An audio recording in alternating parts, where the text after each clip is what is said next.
Decode the World Unfiltered.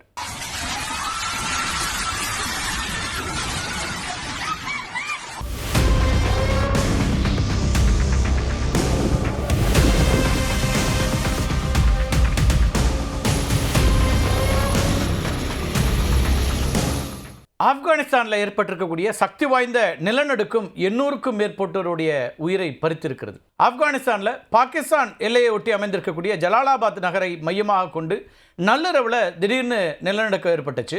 இது Richter அளவுகோலில் 6 புள்ளிகளாக பதிவாச்சு. ஜலாலாபாத் அருகே இருக்கக்கூடிய குனர், நங்கர்ஹர் அப்படிங்கிற பகுதிகளெல்லாம் கடுமையான நிலநடுக்கம் உணரப்பட்டுச்சு. இதனால் ஒட்டுமொத்த கிராமங்களும் தடைமட்டமாகி பெரிய சேதத்தை உண்டாக்கியிருக்குது. இந்த நிலநடுக்கம் ஏற்பட்ட சிறிது நேரம் கழித்து ஜலாலாபாத் நகரத்தில் மீண்டும் 13 நில அதிர்வுகள் ஏற்பட்டிருக்கின்றன. ரிக்டர் அளவுகோலில் அதிகபட்சமாக 4.5 நில அதிர்வு பதிவாயிருக்கு.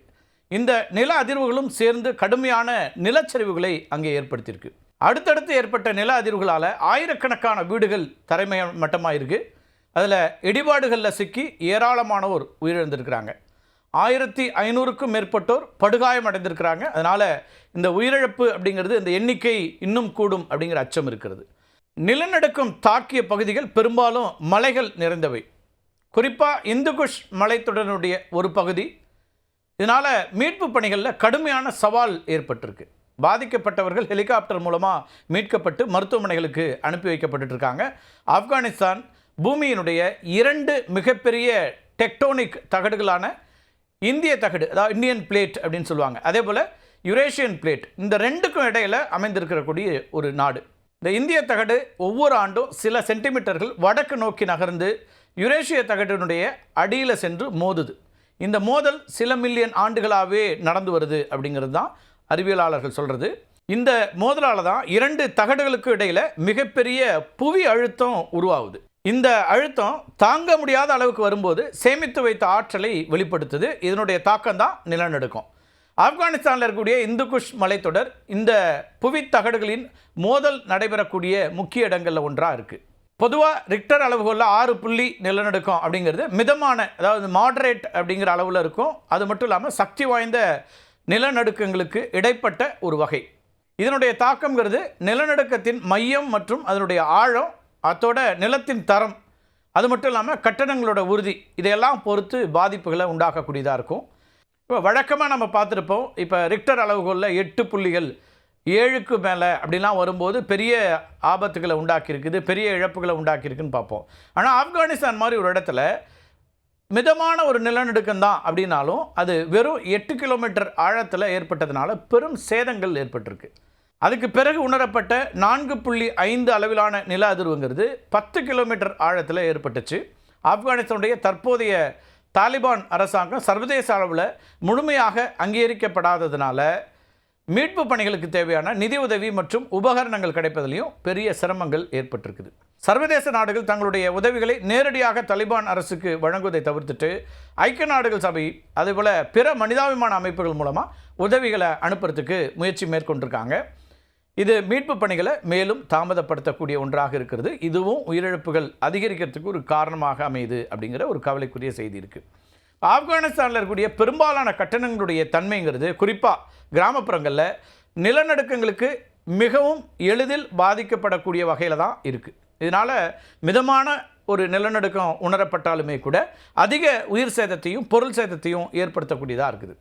ஆப்கானிஸ்தானில் பல நூற்றாண்டுகளாக பயன்படுத்தப்படக்கூடிய பாரம்பரிய கட்டுமான முறைகள் நிலநடுக்கங்களை தாங்கும் வகையில் வடிவமைக்கப்படலை அப்படிங்கிறது ஒரு குறிப்பிட்ட ஒரு தகவல். நவீன பொறியியல் மற்றும் நிலநடுக்க எதிர்ப்பு தொழில்நுட்பங்கள் இந்த கட்டுமானங்களில் பயன்படுத்தப்படுறதில்லை. நகர்ப்புறங்களில் இருக்கக்கூடிய சில கட்டடங்கள் சிமெண்ட் மற்றும் இரும்பு கம்பிகளை பயன்படுத்தி கட்டப்பட்டிருந்தாலும் அவை பெரும்பாலும் நிலநடுக்க எதிர்ப்பு கட்டுமான விதிமுறைகளை பின்பற்றி கட்டப்படுறதில்லை. இது ஒரு முக்கியமான சிக்கல். இப்போ எல்லா நாடுகளிலும் குறிப்பாக பெருநகரங்களில் கட்டப்படக்கூடிய எல்லா கட்டடங்களுமே நிலநடுக்கங்களை எதிர்கொள்ளக்கூடிய வகையிலான அந்த தொழில்நுட்பங்களோடு தான் கட்டப்படுகின்றன. ஆனால் ஆப்கானிஸ்தானில் அது ரொம்ப குறைவாக இருக்குது. பெரும்பாலான மக்கள் ஏழைகளாக இருக்கிறதுனால களிமண் மற்றும் கற்கள் போன்ற மலிவான பொருட்களை பயன்படுத்தி தான் வீடுகள் கட்டப்பட்டன. இதனால் இந்த கட்டடங்களும் நிலநடுக்கத்தின் போது எளிதில் சேதமடையக்கூடியவையாக இருக்குது. 2023ஆம் ஆண்டு அக்டோபர் மாதத்தில் மேற்கு ஆப்கானிஸ்தானை சக்தி வாய்ந்த ஒரு நிலநடுக்கம் தாக்குது. இந்த நிலநடுக்கத்தில் சுமார் 2000க்கும் மேற்பட்டோர் உயிரிழந்தாங்க. இது சமீப ஆண்டுகளில் ஆப்கானிஸ்தான் சந்தித்த மிக மோசமான நிலநடுக்கங்களில் ஒன்றாக பார்க்கப்பட்டுச்சு. இதுக்கு முன்னாடி 2022ஆம் ஆண்டில் ஜூன் மாதத்தில் பக்திங்கா அப்படிங்கிற மாகாணத்தில் 5.9 ரிக்டர் அளவுகோலில் நிலநடுக்கம் பதிவாச்சு. கட்டடங்கள் தரைமட்டமானதில் சுமார் 1500க்கும் மேற்பட்டோர் உயிரிழந்தாங்க. இதுபோல் 1998ஆம் ஆண்டில் பிப்ரவரி மாதத்தில் வடகிழக்கு ஆப்கானிஸ்தானில் ஏற்பட்ட 5.9 ரிக்டர் அளவிலான நிலநடுக்கத்தில் 2300 பேர் உயிரிழந்திருக்காங்க. இப்படி பல உயிரிழப்புகளை ஆப்கானிஸ்தான் தொடர்ச்சியாக சந்திச்சுக்கிட்டே இருக்குது. இந்த நிலநடுக்கம் தஜிகிஸ்தான் எல்லைக்கு அருகில் இருக்கக்கூடிய கிராமங்களை முற்றிலுமாக அழித்துருச்சு. இது இந்த கடந்த கால நிலநடுக்கத்தை பற்றி நம்ம சொல்கிறோம். அதே ஆண்டு மே மாதம் வடகிழக்கு ஆப்கானிஸ்தானில் இருக்கக்கூடிய தஜிகிஸ்தான் எல்லைக்கு அருகில் 6.6 அப்படிங்கிற அளவில் ரிக்டரில் பதிவானது நிலநடுக்கம். இந்த அளவு நிலநடுக்கம் பெரும்பாலும் மிதமானது அப்படின்னு கருதப்பட்டாலும் அதனுடைய மையம் மிக ஆழமற்றதாக இருந்ததுனால மேற்பரப்பில் பெரிய அளவுக்கு அழிவை ஏற்படுத்தக்கூடியதாக மாறுது. அந்த எர்த்குவேக்கில் சுமார் 4000க்கும் மேற்பட்ட மக்கள் உயிரிழந்தாங்க. இந்த நிலநடுக்கம் ஏற்பட்ட நேரத்தில் ஆப்கானிஸ்தானில் கடுமையான உள்நாட்டு போர் நடந்துகிட்டு இருந்துச்சு. இதனால் மீட்பு பணிகள் நடைபெறவே இல்லை அப்படின்னு குற்றச்சாட்டுகள்லாம் இப்போ முன்வைக்கப்பட்டது. கிராமங்களுக்கு சாலை வசதிகள் இல்லாதனால மீட்பு படையினர் பாதிக்கப்பட்ட இடங்களுக்கு உடனே செல்ல முடியல. அதனால் சரியான நேரத்தில் சிகிச்சை கொடுக்காமலேயே பல பேர் உயிரை விட்டாங்க. உள்நாட்டு போர், தாலிபான்களுடைய கொடூர ஆட்சி, கடுமையான வறுமை, தண்ணீர் பற்றாக்குறை அப்படின்னு ஆப்கானிஸ்தான் மக்கள் அன்றாடம் துன்பங்களை சந்தித்து வரக்கூடிய சூழலில் இந்த நிலநடுக்கம் அப்படிங்கிறது ஆறாத ரணமாகவே இருக்குது. இன்னும் சொல்லப்போனால் தொடர்ச்சியாக ஒரு குறிப்பிட்ட கால அளவில் தொடர்ச்சியாக இந்த நிலநடுக்கங்கள் ஏற்படுறதுங்கிறது பெரிய அளவுக்கு அவங்களுக்கு ஒரு இயற்கை சீற்றத்தை சமாளிக்க வேண்டிய ஒரு நெருக்கடியிலே தள்ளப்படுறாங்க.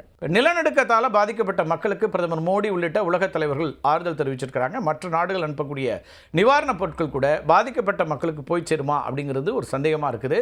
இந்த நிவாரணப் பொருட்களை உடனடியாக கொண்டு போய் சேர்க்கிறதும், அவங்களுக்கு மருத்துவ உதவியை கொடுக்கறதும், அவருடைய உயிர்களை காப்பதற்கான முயற்சிகள் எடுப்பதும் அப்படிங்கிறதெல்லாம் ஐக்கிய நாடுகள் சபையும் மனிதாபிமான அமைப்புகள், அங்கே நிறைய அமைப்புகள் செயல்பட்டு இருக்கிறாங்க, அவர்களுடைய வேலையாக தான் இருக்குது. ஏன்னா அரசு அங்கீகரிக்கப்படாத ஒரு அரசு, தாலிபான் அரசு இருக்கிறதுனால மற்ற நாடுகளும் கூட அந்த அரசோடு நேரடியாக ஒரு பேச்சுவார்த்தை அல்லது அந்த நாட்டோடு நேரடியாக உதவி செய்ய முடியாத ஒரு சூழல் இருக்கக்கூடிய ஒரு இடத்துல இருந்து தான் அந்த மக்கள் இந்த இன்னல்களை சந்திக்கிறாங்க. அதனால தான் இந்த 800ங்கிற அந்த எண்ணிக்கை இன்னும் கூடுதலாகலாம், உயிரிழப்புகள் இன்னும் கூடுதலாகலாம் அப்படிங்கிற ஒரு கவலையும் அச்சமும் உலக மக்கள் மத்தியில் இருக்குது.